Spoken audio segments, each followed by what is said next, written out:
guys, gagawa ko tutorial paano kumindat. Paano pakintatin yung character. Sa lahat, kuha ka ng picture. Malamang. Tapos, duplicate mo. Ganon. Ganito na nga. Ito. Tingnan mo yan. Imamas mo yung sa mata dito. Ganyan. Ganyan. Diba, minask mo na yung mata. I mean yung sa baba ng mata. Ayan. First time gumawa ng tutorial eh. Wait. So, ito nga. Gagawin mo nga ganito. Sundan mo na lang. Tapos, basta dapat makakover to kasi apply ka ng effect na liquify.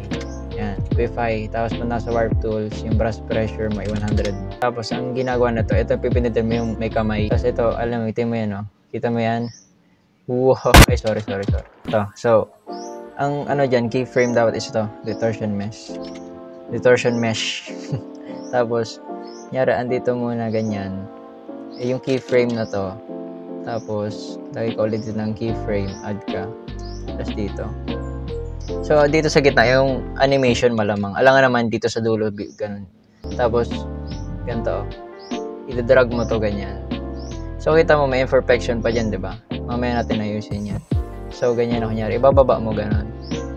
So, kapag binaba mo na, mo yung feather. Pinutin mo yung F sa keyboard mo. Yung picture, ganun. Kaya, pinutin mo to. Mask. Tapos, pinutin mo yung mask. Tapos yung feather, ito.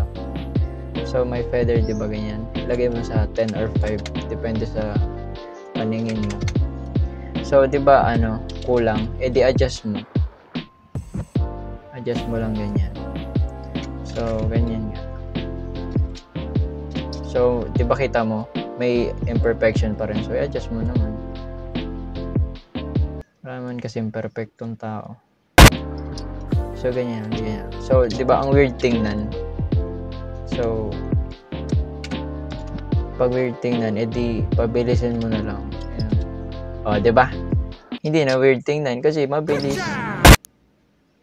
Tadaan. Yan na, pumikit na siya. Yun lang. Salamat po sa panonood. Sana po ay may natutunan kayo.